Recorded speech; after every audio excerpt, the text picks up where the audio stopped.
5 के आसपास बैलेंस है, 3 से 5 के आसपास मेंटेन, खराब हो जाएगा। बहुत सारे बंदे बोलते हैं यार पासपोर्ट खराब हो जाएगा, स्टैंप लग गई है पीछे। भाई इस स्टैंप लगी है पीछे, इसका मतलब बस अपनी प्रोफाइल पे आप काम करते रहो। जापान के वीज़ा का सक्सेस रेशियो ठीक है, अच्छा है, अभी वीज़ा आ रहे हैं, रहा है।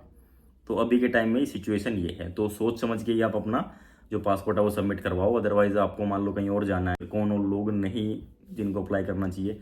फ्रेश पासपोर्ट का भी क्वेश्चन पूछते हैं लोग कि रहते हैं, जापान का वीज़ा फैमिली के साथ डालोगे तो अच्छे चांसेस रहते हैं आजकल के टाइम में। भाई ये मैं आपको वैसे ही पर्सनली बता रहा हूँ, क्योंकि काफ़ी चीज़ों पे हमने ये मतलब now I am in Japan. So जैसे कि जापान एक मेरी ड्रीम कंट्री थी, जो कि मेरा ड्रीम रॉबिन जी ने पूरा करवाया। सो आई एम वेरी हैप्पी। तो जैसे कि रॉबिन जी ने मेरी फाइलिंग की और मेरे को वीज़ा ग्रांट करवाया, बहुत इजीली मेरा फाइलिंग हुई और मेरे को मेरा वीज़ा मिल गया।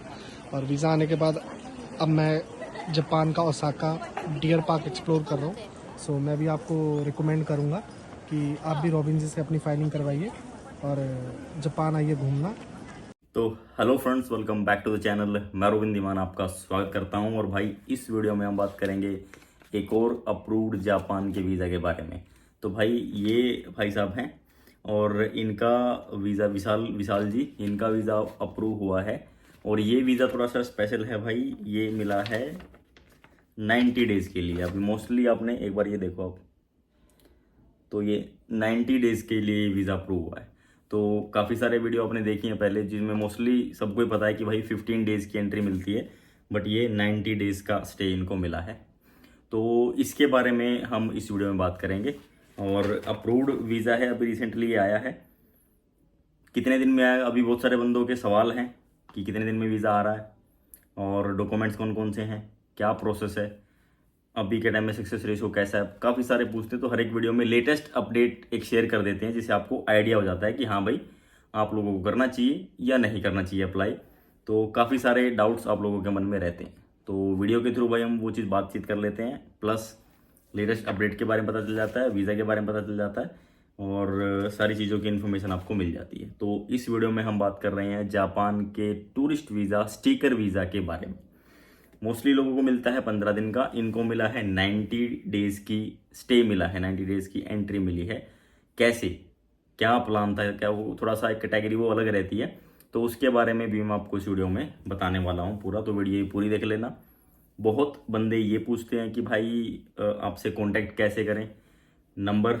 तो भाई आप लोगों को मैं बता दूं, ना तो हमसे कोई जुड़ा हुआ है, ना हमारा कोई काम करता है।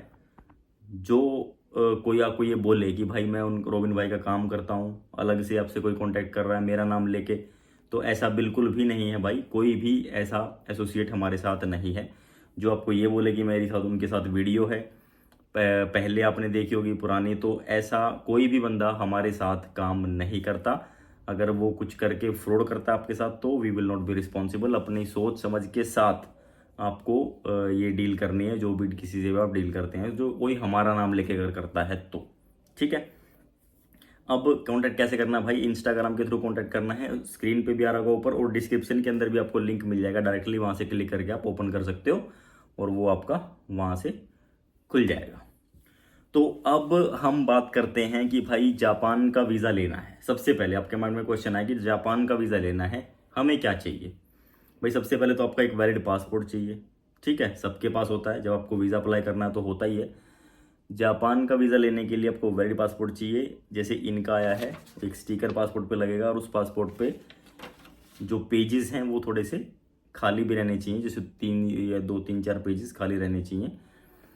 और एक्सपायरी नहीं होना चाहिए, यानी कि 6 मंथ की वैलिडिटी रहनी चाहिए पासपोर्ट की, वो एक वैलिड पासपोर्ट माना जाता है। दूसरी चीज़, आपके पास डॉक्यूमेंट्स चाहिए कुछ, ITR। ठीक है, लेटेस्ट ईयर की, यानी कि 24-25 की ITR, आपकी बैंक स्टेटमेंट 3 मंथ्स की, और एक आपका बिजनेस प्रूफ या फिर आपका जॉब का प्रूफ, सैलरी प्रूफ जिसको बोलते हैं, वो आपके पास होना चाहिए।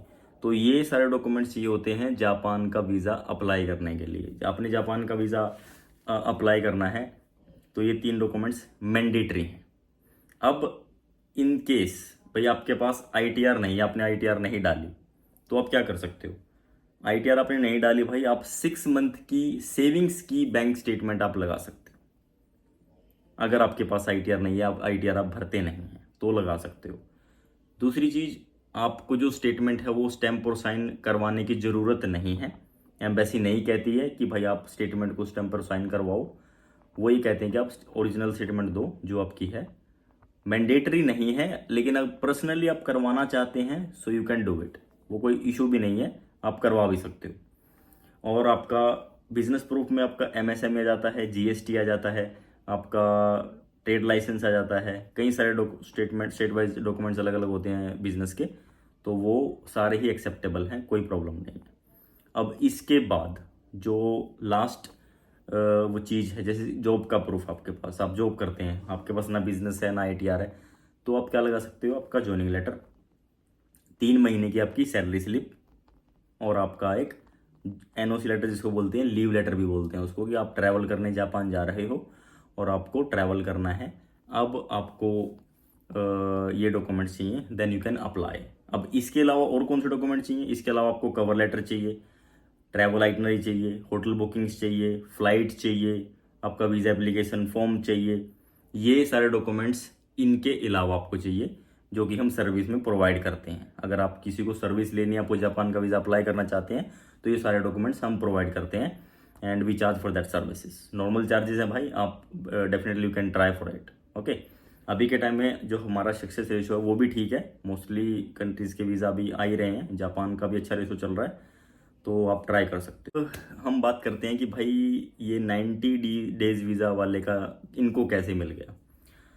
देखो, एक अलग कैटेगरी होती है जापान की, जब हम अप्लाई करते हैं तो बहुत सारी कैटेगरी होती हैं, वहाँ पे आपको ऑप्शन चूज़ करना पड़ता है। अगर आपने पास्ट में ट्रैवल किया हुआ है जापान, तो ही आपको ये जो स्टेक है जो वो ज़्यादा मिलेगा। आप मैक्स टू मैक्स 15, जो कि नॉर्मली 90% होता है, या फिर 1 मंथ का आपको मिल सकता है फर्स्ट टाइम मैक्सिमम। तो ये रूल है। अगर आपने ट्रैवल कर रखा है तो आपको अलग से जो अलग कैटेगरी के थ्रू, उसके थ्रू अप्लाई करना पड़ेगा, तब जाके आपको वीज़ा मिलेगा अगर आपने पास्ट में ट्रैवल किया है तो। अगर आपने जापान में 2 बार ट्रैवल किया है तो फिर जाके आप मल्टीपल एंट्री आप वीज़ा ले सकते हो। बहुत सारे बंदे इसके बारे में पूछ रहे थे। एक वीज़ा हमने अप्लाई कर रखा है और वो आएगा, मैं आपको बताऊंगा, उसका रिजल्ट भी आएगा और वो वीज़ा भी आएगा, पॉजिटिव ही आएगा। तो इतना भी मैं कॉन्फिडेंस से बोल सकता हूँ, और वो जब आएगा तो मैं उसकी वीडियो भी आप लोगों के साथ डेफिनेटली शेयर करूँगा। तो वो कैटेगरी का अलग रहती है, उसका डॉक्यूमेंटेशन और उसका चेकलिस्ट अलग रहती है, अलग डॉक्यूमेंट्स के हिसाब से उसका आपको इन्फॉर्मेशन देनी पड़ती है। कवर लेटर में प्रॉपर तरीके से मेंशन करना पड़ता है why you are going for it, reason देना पड़ता है। ट्रैवल आइटम इसके हिसाब से होती है, तो काफ़ी सारी चीज़ें आपको उस हिसाब से करनी पड़ती हैं, डॉक्यूमेंटेशन भी उसके हिसाब से रेडी होता है। तो जब ये सारी चीज़ें रेडी हो जाएंगी तो आप उस कैटेगरी में वीज़ा डालो। अगर आपने पास में ट्रैवल किया है तो आपको ये जैसे 90 डेज़ का इनको मिला, प्लस मल्टीपल एंट्री एक वीज़ा आने वाला है, वो भी मैं आपको दिखाऊंगा, बताऊंगा उसके बारे में भी। तो मल्टीपल एंट्री भी आपको मिल जाएगा, जापान का मल्टी एंट्री वीज़ा भी। तो अभी हम सिर्फ बात करें कि 90 डेज़ वाले इनको कैसे मिला, वो मैंने आपको उसका रीज़न बता दिया। तो अब आपको मान लो कि अगर आपकी कोई ट्रैवल हिस्ट्री है, कुछ आपने एशिया में 2-3 कंट्री ट्रैवल कर रखी हैं, एंड आपका बैंक बैलेंस मेंटेन है, बैंक बैलेंस में आपका अराउंड 5 के आसपास बैलेंस है, 3 से 5 के आसपास मेंटेन है, ठीक है। देखो 3 लाख भी मैं बहुत अच्छा बोलता हूँ, अगर उससे ऊपर है तो बहुत अच्छा अमाउंट है अभी किसी भी कंट्री का वीज़ा अप्लाई करने के लिए। तो ये कैटेगरी आप चूज़ कर सकते हो मल्टीपल के लिए, अगर अपने पास में ट्रैवल किया है। बैंक बैलेंस इतना होना चाहिए, और जैसे मैंने इनको बोला था कि हाँ भाई आप ने इस तरीके से मेंटेन करना है, इतना बैलेंस आपने रखना है, इन्होंने वैसे ही किया and he got the visa. जैसे इनको ये वीज़ा मिला, ये आप देख सकते हो, तो जैसे इनको ये वीज़ा मिला, आपको भी वीज़ा मिल सकता है इतना स्टे का, अगर आपको चाहिए तो, ठीक है। उसका क्राइटेरिया जो मैंने था वो आपको बता दिया है। ऐसे करके आप थोड़ा एक्सटेंशन कर सकते हो वीज़ा लेने का, जब या जो भी आपका प्लान है उसके हिसाब से आप अप्लाई कर सकते हो। तो अब जिन लोगों की ट्रैवल हिस्ट्री है, एशिया में 2 कंट्री ट्रैवल करी हैं, वो डेफिनेटली ट्राई कर सकता है। जिनका फ्रेश पासपोर्ट है, या फिर जिनका मान लो कि पास्ट में आपने ट्रैवल किया हुआ है जापान, और आप सोच रहे हो कि यार मैं वीज़ा अप्लाई कर देता हूँ, आपने ओवर स्टे किया हुआ है वहाँ पे, तो ओवर स्टे में फिर आपको प्रॉब्लम हो सकती है, शायद आपका वीज़ा कैंसिल भी हो सकता है, आपको वीज़ा ना मिले। तो ये चीज़ बहुत ध्यान रखने वाली है कि आपको अपने जो प्रोफाइल है वो सोच समझ के ही आप एप्लीकेशन डालो। रिफ्यूज़ल का मतलब ये नहीं है कि भाई आपको बिल्कुल भी वीज़ा नहीं मिलेगा या किसी कंट्री का भी नहीं मिलेगा या फिर आपका पासपोर्ट ख़राब हो जाएगा। बहुत सारे बंदे बोलते हैं यार पासपोर्ट ख़राब हो जाएगा, स्टैंप लग गई है पीछे। भाई इस स्टैंप लगी है पीछे, इसका मतलब ये बिल्कुल भी नहीं है कि आपको किसी कंट्री का वीज़ा नहीं मिलेगा या आपका पासपोर्ट ख़राब हो गया। आपको डेफिनेटली एंड 110% आपको जापान का भी वीज़ा मिल सकता है और कंट्री का तो मिल ही जाएगा, कोई प्रॉब्लम नहीं है। बट वो टोटली डिपेंड करता है आपका जो आपकी प्रोफाइल है, आपकी फाइनेंस है और उसके ऊपर और आपकी ट्रैवल हिस्ट्री के ऊपर। आपने जापान ने आपको नहीं दिया, कोई बात नहीं, आप किसी और कंट्री ट्रैवल कर लो, क्या हो गया, कोई इशू नहीं है। वहाँ पे ट्रैवल करके आ जाओ, देन आप किसी और कंट्री का ट्रैवल करो, वीज़ा लो, स्टैंपे लो पासपोर्ट पे, ट्रैवल करते रहो, देन आप अप्लाई करो, बिल्कुल वीज़ा मिल जाएगा, कोई इशू नहीं है। तो ऐसा कुछ नहीं होता कि भाई स्पेशल किसी उस पर ही वीज़ा मिलता है, बस अपनी प्रोफाइल पे आप काम करते रहो। जापान के वीज़ा का सक्सेस रेशियो ठीक है, अच्छा है, अभी वीज़ा आ रहे हैं और चांसेस भी हैं कि आपको वीज़ा मिल जाएगा। तो ये लोग अप्लाई कर सकते हैं भाई।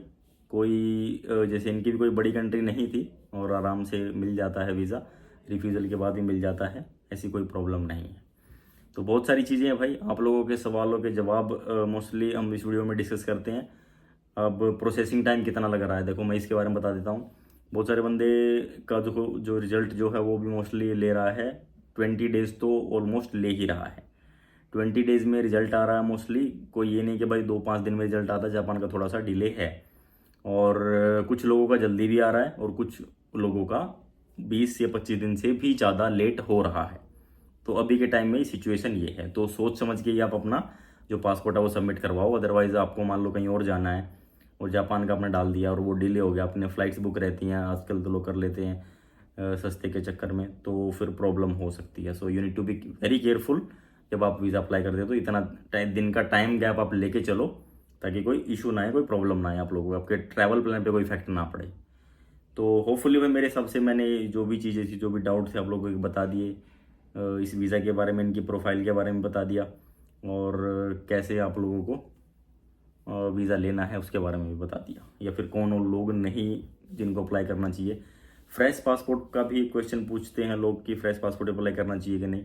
तो मोस्टली देखो उस केस में क्या रहता है कि फ्रेश पासपोर्ट आपका है, आपकी फाइनेंशियल अच्छे हैं, जीएसटी रजिस्टर्ड है आपका, वेल सेटल्ड बिजनेस है, अच्छी ट्रांजैक्शंस होती हैं, करंट अकाउंट भी खुला हुआ है आपका और उसमें अच्छी ट्रांजेक्शन होती है, प्लस आपके सेविंग्स में भी काफ़ी अच्छी है, सेविंग्स भी है, आपके इन्वेस्टमेंट भी है, म्यूचुअल फंड्स भी हैं, एफडीज भी हैं, सब कुछ है। तो डेफिनेटली आप अप्लाई करो, वीज़ा आपको मिलेगा। आप फैमिली के साथ डालो, चांसेस अच्छे रहते हैं। जापान का वीज़ा फैमिली के साथ डालोगे तो अच्छे चांसेस रहते हैं आजकल के टाइम में भाई। ये मैं आपको वैसे ही पर्सनली बता रहा हूँ क्योंकि काफ़ी चीज़ों पे हमने ये मतलब एप्लीकेशंस पे एक्सपेरिमेंट किया और वहाँ पे सक्सेस रेशियो जो है काफ़ी अच्छा रहा है। तो this is the best thing. बहुत सारे बंदे इसमें कंफ्यूज भी रहते हैं, तो कंफ्यूज होने की कोई ज़रूरत नहीं है। अगर आप फैमिली के साथ है, फाइनेंशियल आपके अच्छे हैं, तो definitely you can go for it, आप वीज़ा डाल सकते हो। ठीक है, तो भाई ये था इस वीडियो में, बाकी मिलेंगे आपसे नेक्स्ट वीडियो में। Till then